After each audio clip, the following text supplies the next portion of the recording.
So we've got, what is your why? Number 2, business coach. Number 3, self-inventory.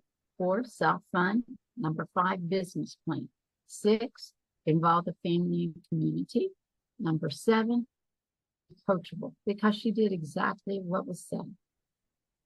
And the 8th one was when the scriptures say that she'd done that, they ran out of oil. She goes back to Elijah and I says, what is it I'm supposed to do? Now I've got all these vessels. Can't you imagine her going around to her neighbors? She didn't have the internet. She didn't have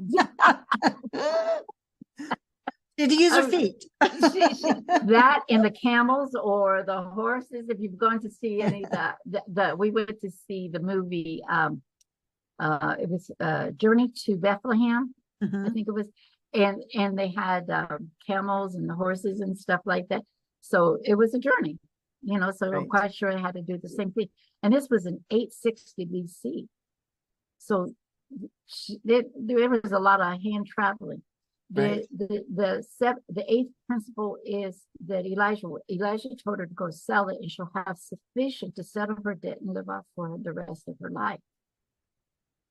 And when you think about that's knowing your numbers, and that's where I come in, helping people to understand the basic foundational business money language. And I say business money language because money has its own terms and meaning. Okay. It really, really does. It's just, is it what I hear that people say I received or I made $100,000. Well, my question comes in, was that gross revenue or was that profit? That's my thinking, Right.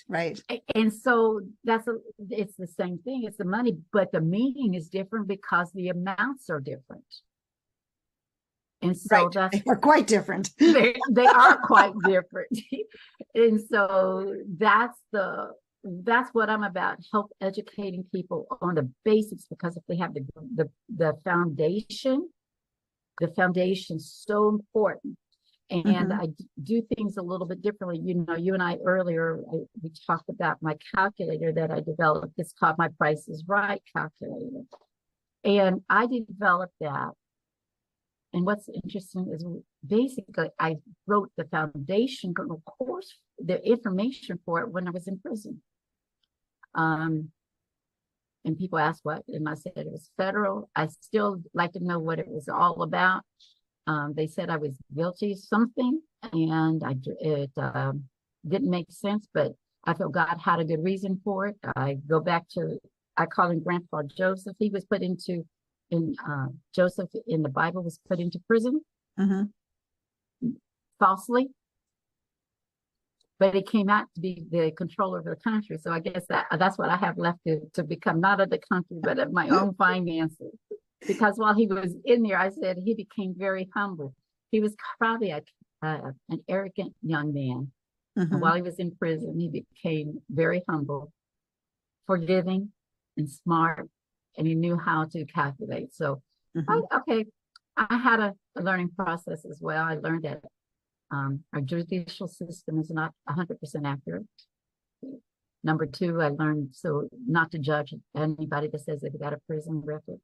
But also the purpose is for me to empower other people. I'm 71 years of age, doing over again. Starting over from ground zero.